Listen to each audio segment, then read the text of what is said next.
So I just got done publishing the South Africa travel vlog, and I realized sort of as I was making that video that there wasn't really a good space in it for me to talk about photography or to talk about making videos or to talk about creativity or gear or any of that kind of stuff. So this is that video.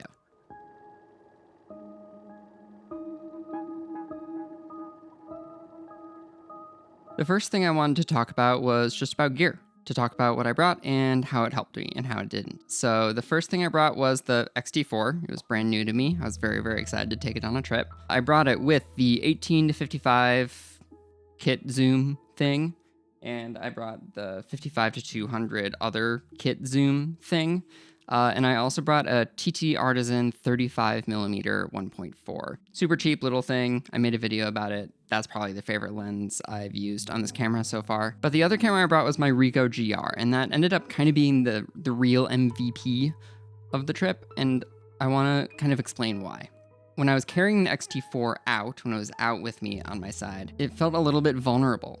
It felt a little bit exposed, and that I was kind of making myself a bit of a target, honestly, when I didn't need to be. As much as I really wanted to be, like having lots of experience with it and playing with all the different picture profiles and really getting to know it, I didn't end up using the Fuji as much as I thought I would.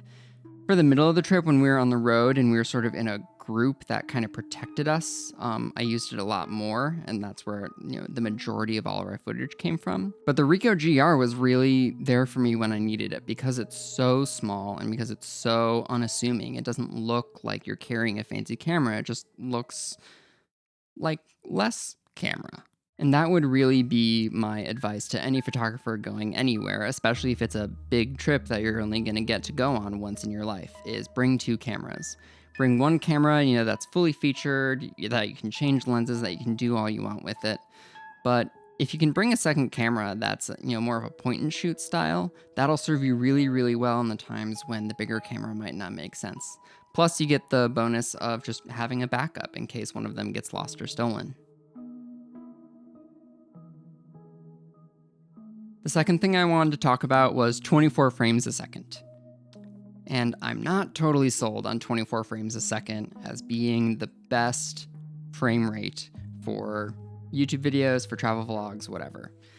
I know this is covered to death by so much of YouTube, and I don't want to add any fuel to that fire or belabor that point, but I just want to reiterate that's like 24 frames a second might not be for everything, and that I noticed that I was really, really gravitating a lot more towards the footage from my phone, which was in 30 frames a second, sort of by accident, that it felt a lot more natural and that it felt a lot more like I was just kind of reliving some of the things instead of trying everything sort of going through this weird, like quasi-cinematic filter. It's like, I didn't fly halfway around the world to make a movie. I flew halfway around the world to go on a trip. The 30 frames a second footage felt more like the trip that I went on, if that makes sense. The third thing I want to talk about sort of blurs the line between method and madness, and that's take notes. Write down the things that you thought and felt and experienced and heard and saw, not just through your camera and what, don't just write down what's on your memory card, but wrote down what happened. Cecilia and I started keeping a trip diary sort of towards the end of the trip where we just went day by day, each of us in a shared Google Doc about what we saw and did. And it really, really helped crystallize the experience we were having as it happened. And it made sure that we got a lot of detail down, that things were really, really fresh. And I found myself as I was editing that Google Doc, that trip diary came in really, really handy to help me figure out what is the story of what happened on this trip. What's the best way to represent what this trip felt like? Photos will just have a better shelf life. If your goal when you are traveling is just to have the best experience, photos, I think, will just serve you better in the long run than video. Lots of people make really, really amazing travel videos. I'm really, really happy with a lot of the footage that I've shot on the past couple of trips that I've gone on, and I wouldn't necessarily say don't shoot video, shoot video. We went bungee jumping, and it's a little bit hard to take a really, really good picture of someone jumping off of a bridge if you're not getting the video of them doing the full motion of it. So video, totally good, but photos, I think, when I look back on this trip in 10 years, along with that trip diary, will tell the story better.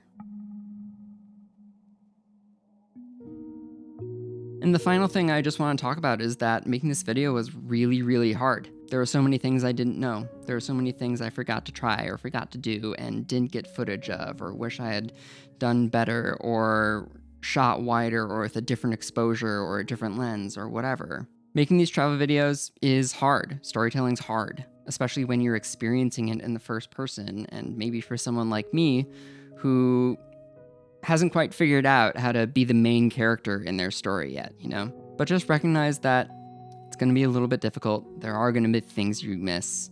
There might be some elements of it that are disappointing. But keep doing it and focus on the trip instead.